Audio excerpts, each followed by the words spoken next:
Hello again. This is episode 10. Yep, double figures of baking Bread.li. I'm going to keep calling it Bread.li because I like the word Bread.li. It might not be typed right by people and they might put ly, but I don't care. It's Bread.li. And in the last couple of episodes, it was Package Manager Chaos. We had, so starting it off, we had NPM, no package manager.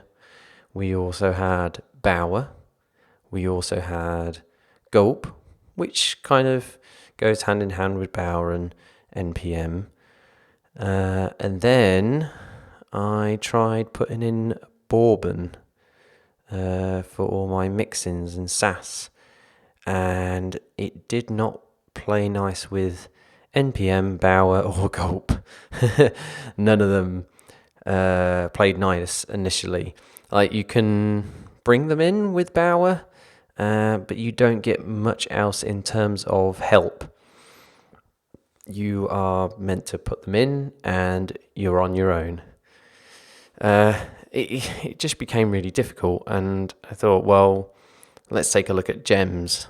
Yeah, not a light thing to think about. In my eyes anyway. I thought, well, that's not a light thing to think about. However, worth having a look at, worth, investigating. I mean, we're already using a gem. We're already using Jekyll, and indeed a few other gems that kind of get bundled in with GitHub pages. If you weren't aware, Jekyll is one gem, although I think there might be some kind of packaged up gems inside that one gem. But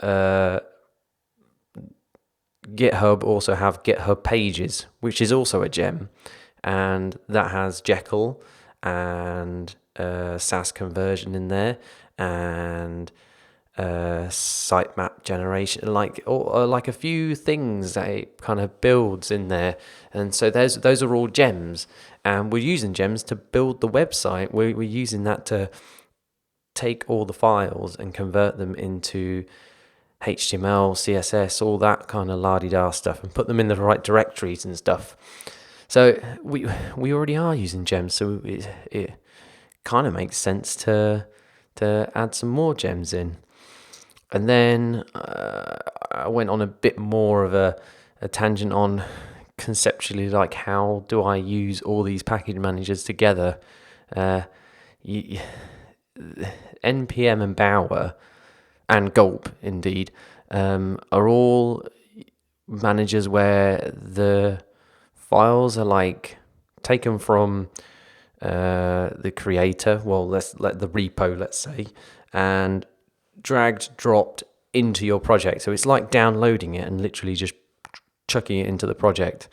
So the best example is jQuery. So you take jQuery, with Bower, then you use Gulp to take it from the Bower components folder and plonk it straight into your JS directory. And then you link it in the HTML, and that's the end of it. You have the file there, and the only reason you would ever update is because there's a new feature you need in there. Other than that, it's all good. It's just the files. You just want them there. You just want the site to use them, the resulting site to use them. That's the kind of important bit. On the other hand, Jekyll, Bourbon, and Neat are things that are used in the build process. They're background creation tools. They build things and then provide it when you're building the site. Because let's not forget that Jekyll is like a way of making static websites. So once you've committed and pushed everything to GitHub pages, that's the end of it. It's not going to do anything else afterwards. It's not going to go, there's more content coming in, I'm going to rebuild some things, I'm going to like change stuff. It uses it once and runs through it, and that's the end of that matter. That's what Jekyll does on the live site, and that means that you can bust pages over to it in Markdown format, and it will process them. And you don't need the live site; you just need the raw files to run through them when you make a new commit or push to the live repo, which is GH pages branch. And it made me think that Bourbon and Neat are kind of being used in a similar fashion. Bourbon and Neat aren't actually SAS files that we're putting into the project. Like in the past, we used Twitter Bootstrap and in the old days. It's not really old days. People still do it now. And they take the files, they drag and drop them into the project. So they might use bootstrap.css or bootstrap.min.css and drag and drop it into there. And they'll use Bower to do that. They'll take it from one place and put it into the other with the aid of Gulp or even Grunt. So they take it from one place and put it in the other, and then they don't touch it, and the other CSS is assisted by it. But the site is always using it. It's accessed in there, and it needs the whole thing. Whereas Bourbon and Neat are two mixing libraries. They're assistive tools while we build the site, or we design the site in kind of coding fashion. They're background running while we build the site locally, and then when we're finished, it will produce a CSS file that we can then commit and push, and we can put it onto the live site. And in some respects, that's bad, because you could use Jekyll to build the SAS files, because it does have that functionality built into it. But we're not using all the functionality of Jekyll anyway. I know there's loads of other features of Jekyll that I'm just not using. So why do I have to use that feature of Jekyll? Why can't I just put the CSS file in there and it will put it into the right location? We want to use our own tools to make the CSS the way we want. And I'm saying we because whoever is watching is along for the ride. I mean, you're kind of getting credit by the fact that you're even listening to this, so I appreciate it. And so, yeah, they're assisted tools, so it makes sense to have them as gems along with Jekyll, as in build processes, almost like invisible applications that run locally on the machine that Jekyll's going to emulate and run a server so we can build locally, and Bourbon and Neat are going to run in the background locally so it can run our CSS to produce the live thing. And we can also use Bourbon and Neat to produce the CSS file that we can commit and push.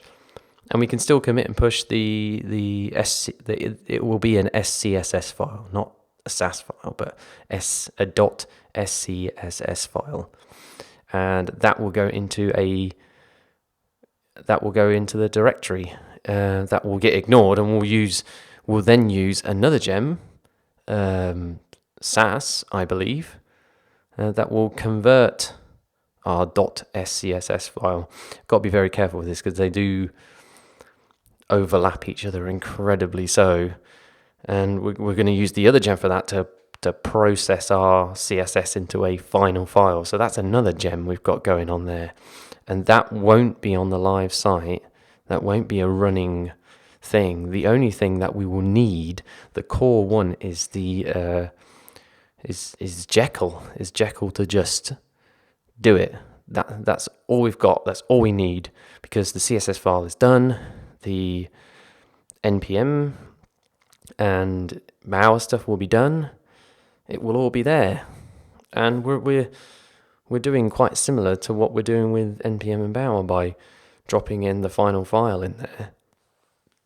Excuse me. And some people might think this like you shouldn't be committing and pushing final files of things, but we've got an excellent excuse because the live site is on GitHub, so we have to push that stuff because those files are the final files that Jekyll is going to actually use.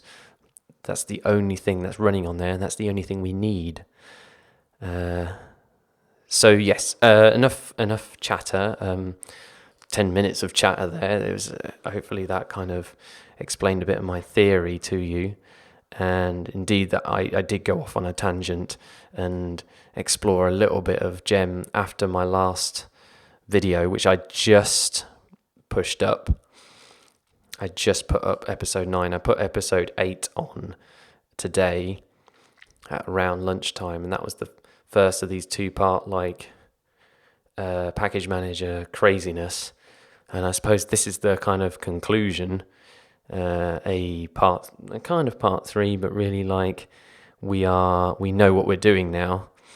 I think, and yes, we will get on with the task at hand and clean up our package manager systems.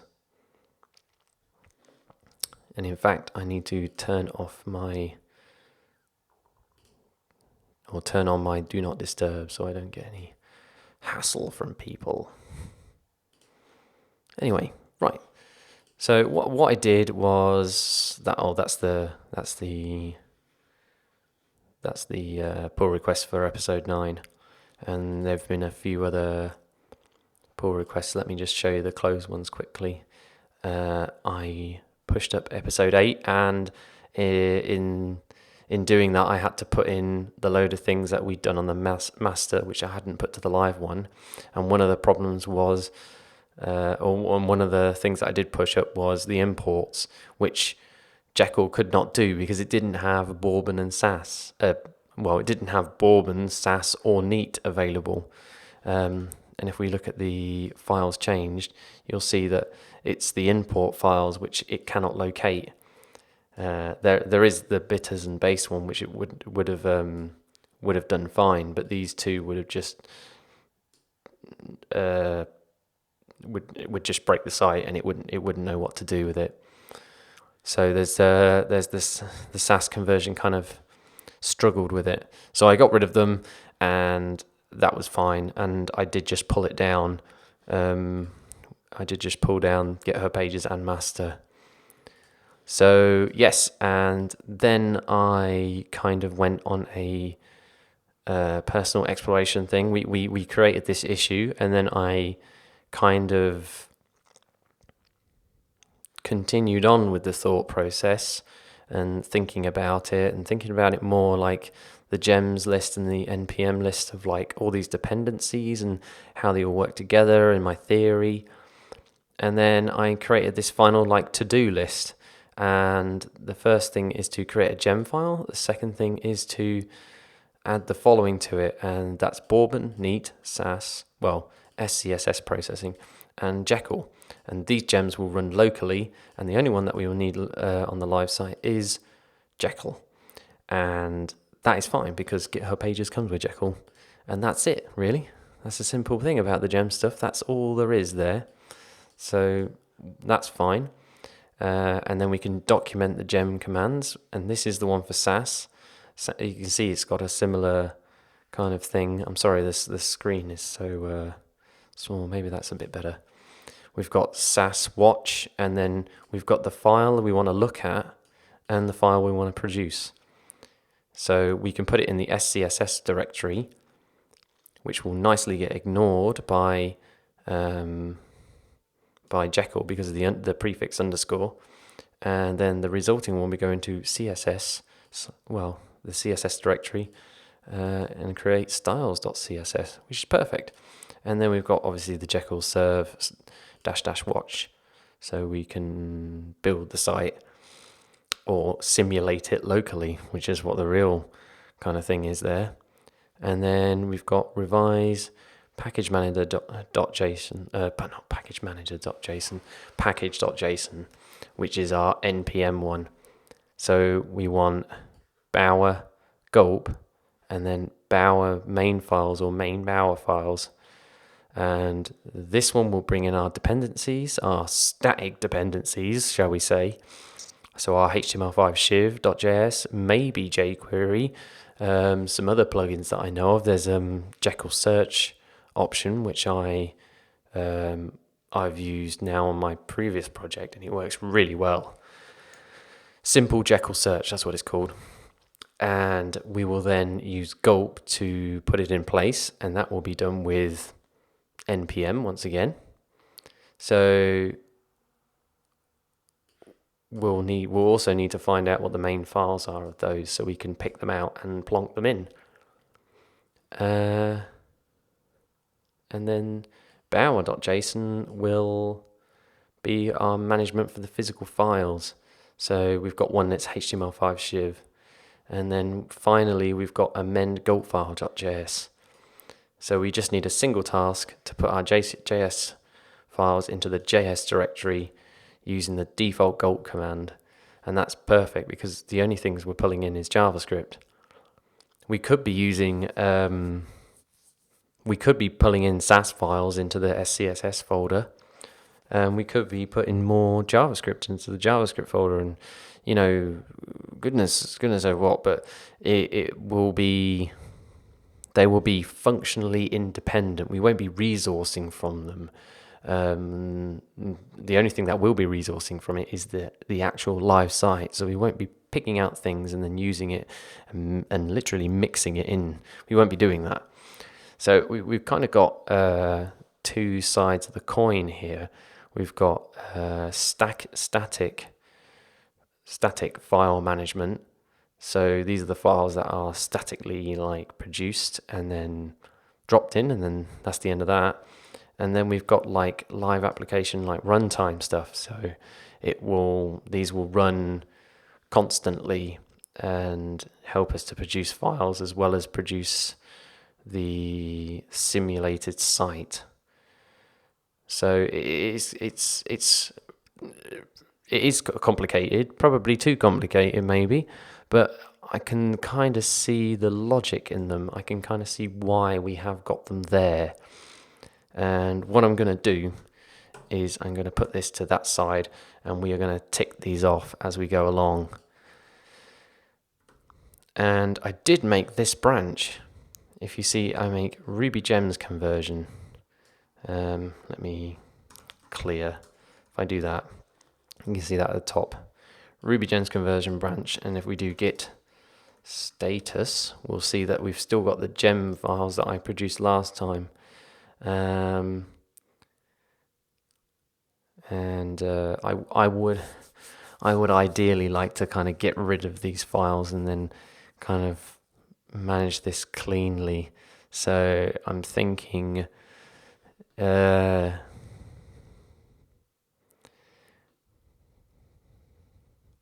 we should make a new branch that's a bit more descriptive to this. I keep checking the time. So we've got Ruby gems conversion. Ruby gems conversion. I kind of want to rename the branch. Can we rename branch? Rename local get branch.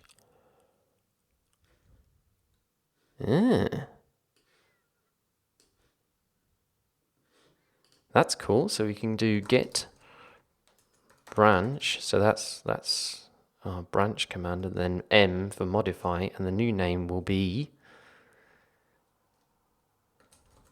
package manager revision. Done. Cool. That's pretty cool. So now what I'm going to do is I'm going to get rid of these files so you see what's going on a bit better. So get rid of these gems things. Get rid of... we can get rid of a few things in there. We can get rid of these suckers in here, because these won't be in here, they'll be in a gem in the background. They won't physically be anywhere. We won't even have to ignore them. They just won't exist. And let's do git status again. So cool. Yes, next thing to do is to clean up our package manager or package managers. So I'm going to open up Bower to have a look what's inside it, to see what we've got in here. So we've got the HTML5 shiv, we've got Bourbon, and we've got neat, and we don't want Bourbon or neat in here. We don't. They're not going to be doing this. So let's do this. So Bower uninstall Bourbon. Can we do multiples? Bourbon and neat and save.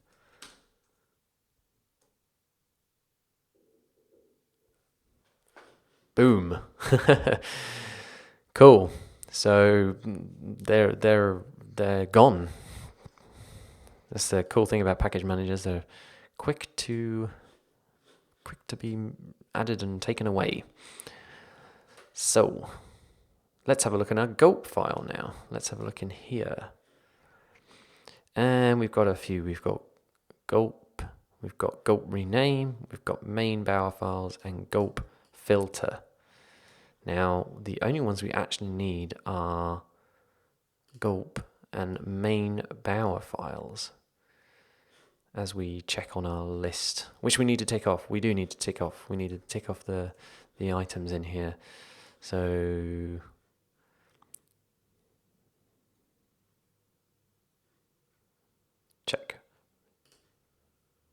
check these. So we've just got the HTML5 shiv in there.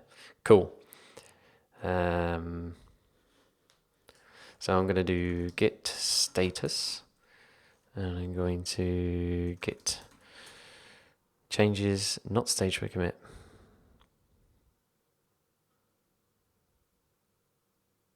Sorry, I was just reading that because it seemed to have a lot of messages going on there. So we're going to do git commit bower.json, and the message shall be removes neat and Bourbon.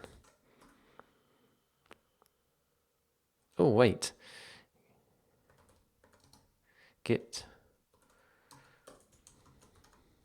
commit amend. Yes, I wanted to do this because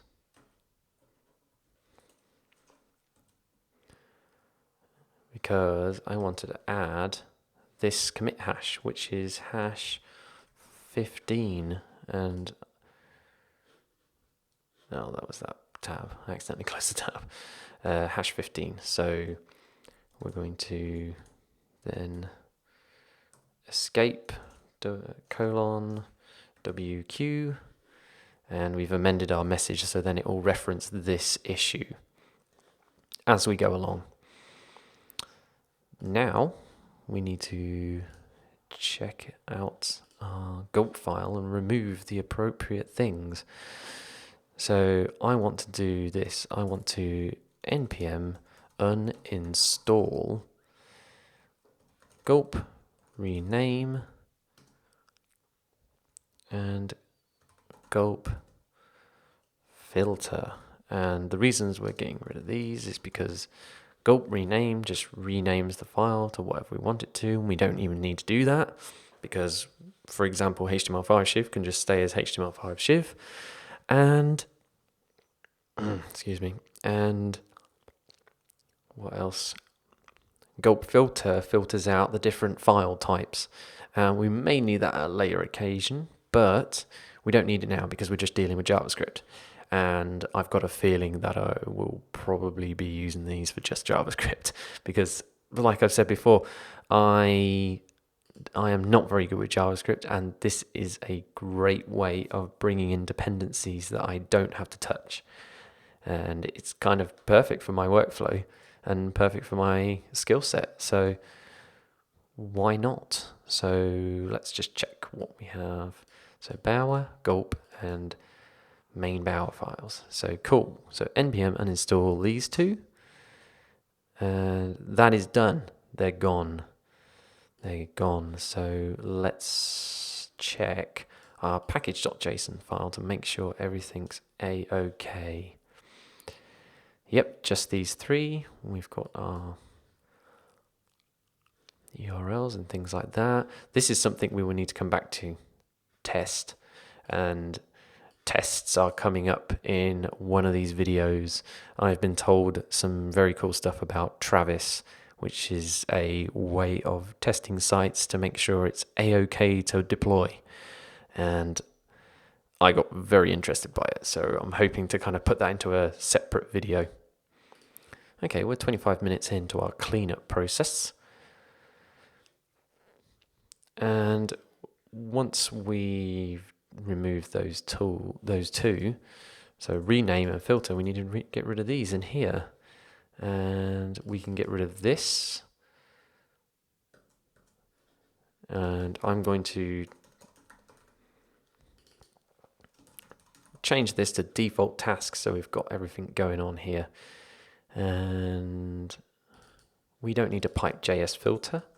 All we need to do is return the gulp source with the Bower dependencies location and then pipe them into the JS directory. And that is it. So we've done this, and now we need to check whether this works. So I'm just going to do gulp, and that did it.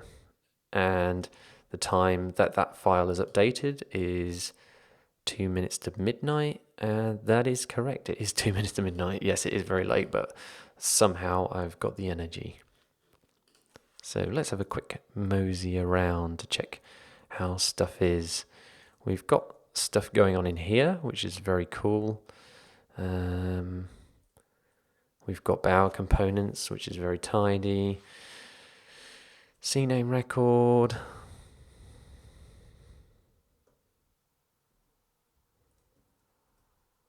We've got our node modules, package.json, and readme.md. Well, I see that as a successful cleanup. So git status, git commit am removes gulp, rename, and gulp filter from npm packages.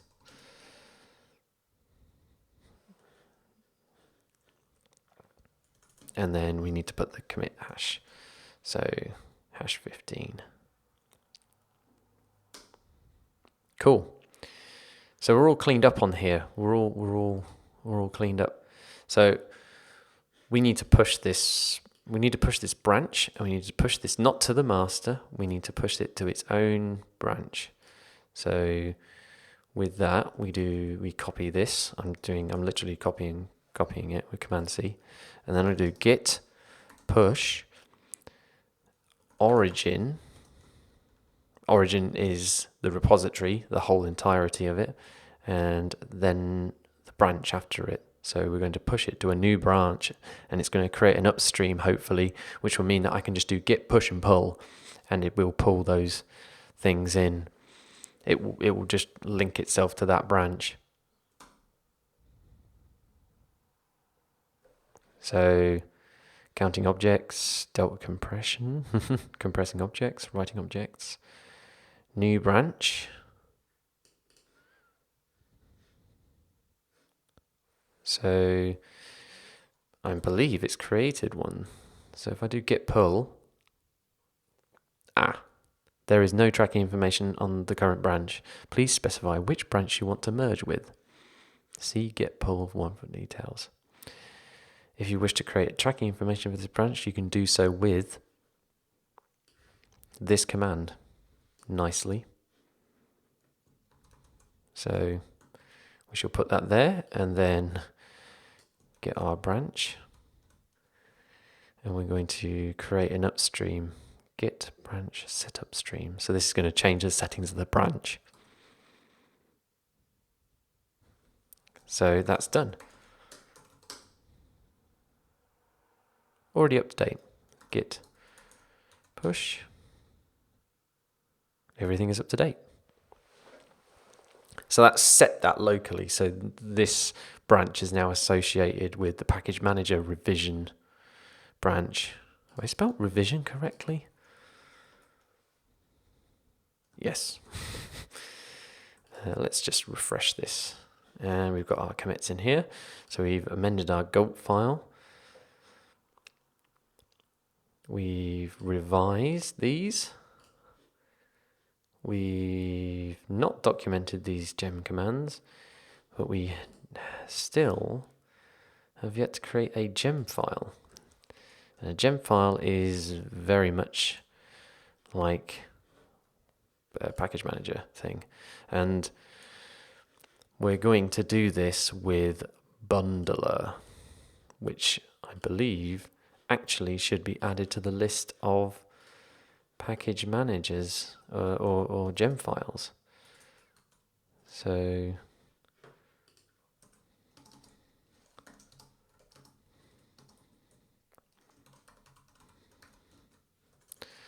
bundler.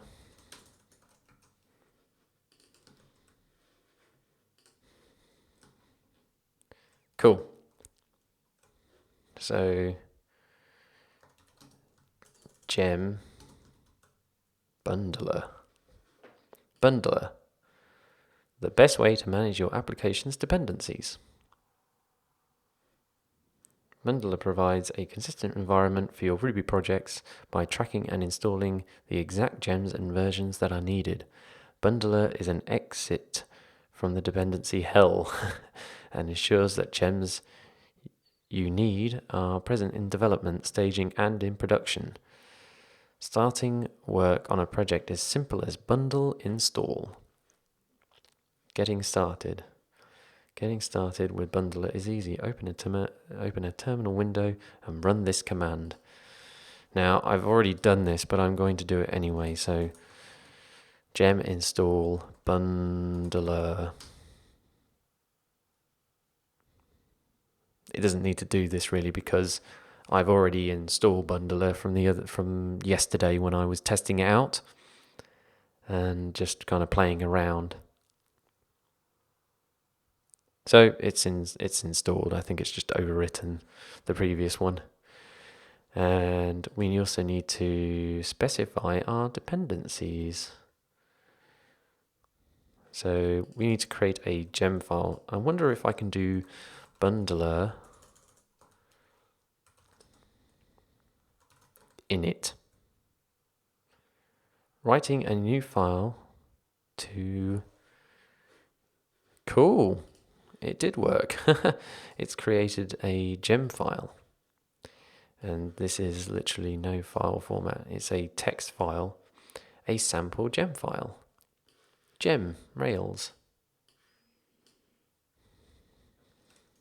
So I'm going to call this Bread.li gem file. And our source is rubygems.org. And we've got a gem here, Rails. Ha ha ha ha. You're so funny.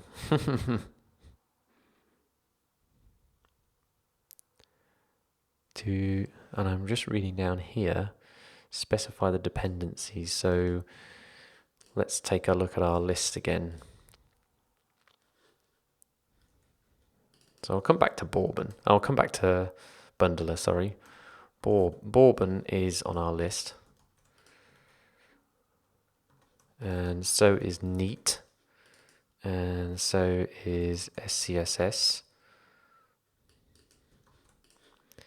And what I'm going to do is go to rubygems.org just to make sure that SCSS is the actual gem. Well, it's actually SAS. Yes, it's just SAS. And we'll have a look in here to make sure it's correct.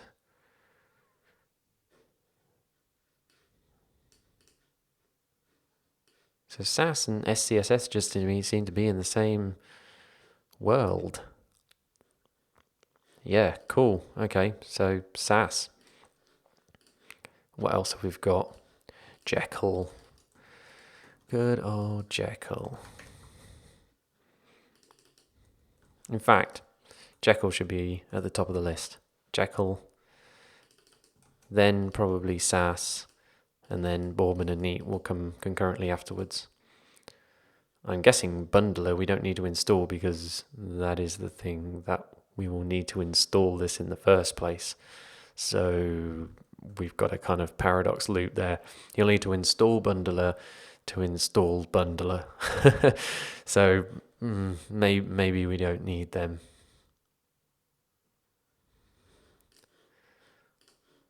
So we'll close that window. So we've got our gems, and then install all the required gems from your specified sources. Bundle install git add gem file and gemfile.lock. So I guess gemfile.lock is produced from the gem file. So git status git add. We need a capital G. Git add gem file. Git commit m creates initial gem file. Now I know that this is a file that I do commit. It's weird. You have to be like, oh, do you commit this file or don't you? Is it created somewhere else? It's definitely committed because I've seen it in a lot of repos. So that is cool. And I'm going to do the, 15. Cool. Right. So the last thing to do, this is very cool how these sites are documented. I mean, this is not the prettiest looking site. However, it's very explanatory. Bundle, install. Fetching gem metadata. Resolving dependencies.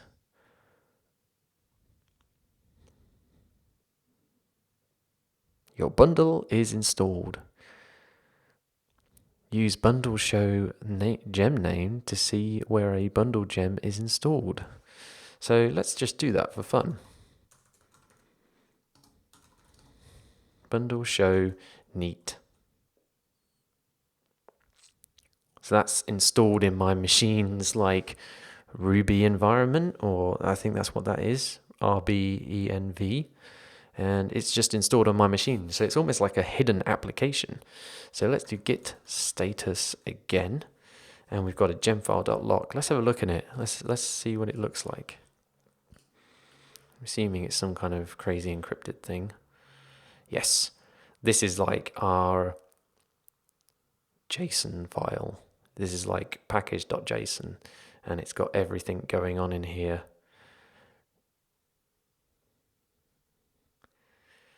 This is very cool. This is very cool to play around with, and we're now running so many different systems that we can use anything.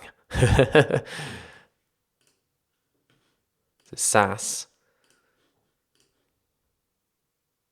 So what we need to do now is move this into this file, into this directory. So git add gem file. Git commit m creates gemfile.lock from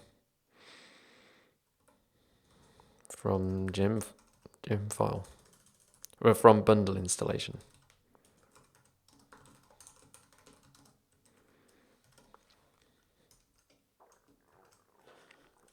My stomach's rumbling. Right, let's check what we've ticked off. Add the following. Create gem file. Bosh. Add the following. Bundler? No, we don't need that. Update. Bourbon, yes. Neat, yes.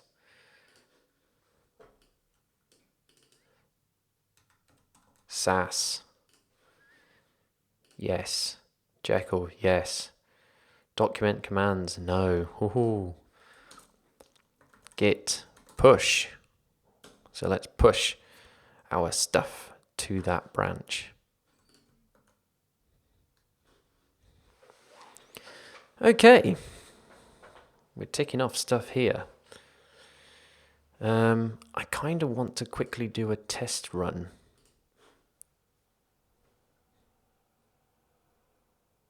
So we need to do a test run by firstly putting this into here.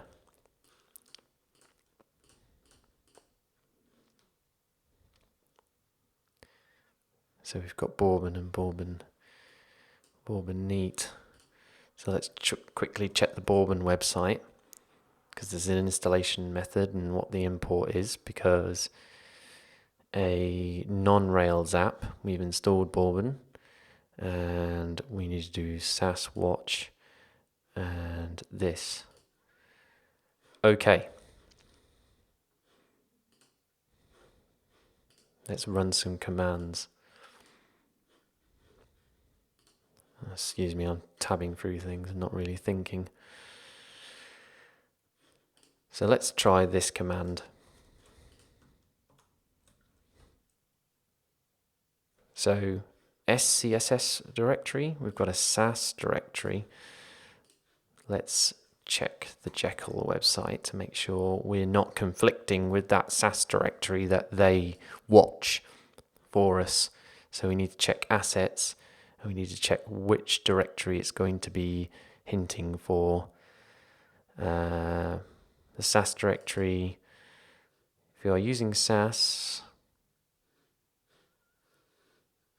it defaults to sass. So let's change this to SCSS. Hey, clever. So we've dodged that. So we're going to be taking that command, and we've already got it in here. So let's see what happens. Error straight away. Invalid CSS after Bourbon expected a brackets. It was a semicolon. Do we not need that then? Do we not need the semicolon?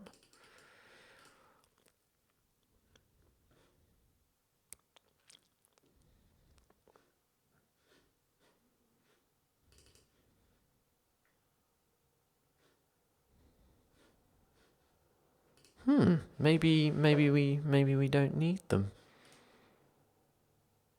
It's watching for changes. Ooh. So let's have a look in our file, and we'll chuck it over here. Let's get rid of these semicolons.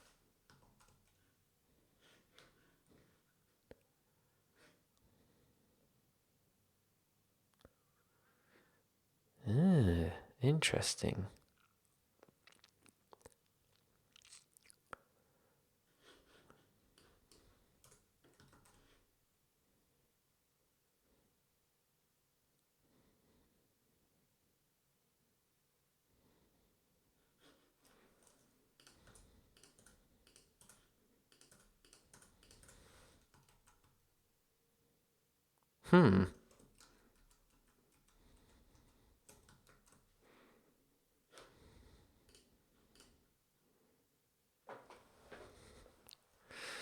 Invalid CSS.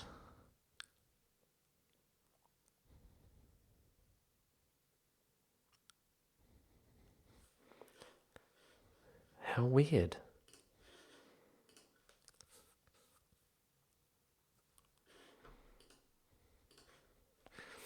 Well, okay, we've got up to a good point. I think we'll stop it off there. I might play around and just get this to work correctly. But But there we go. We've got it into a pretty good state. I'm pretty happy with that. We just need to find out if we've got our SAS compiling correctly. I'm pretty sure Jekyll's going to work a-okay.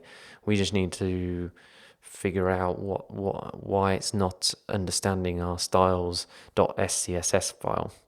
And hopefully I will explain that in the next video. So I'll see you then.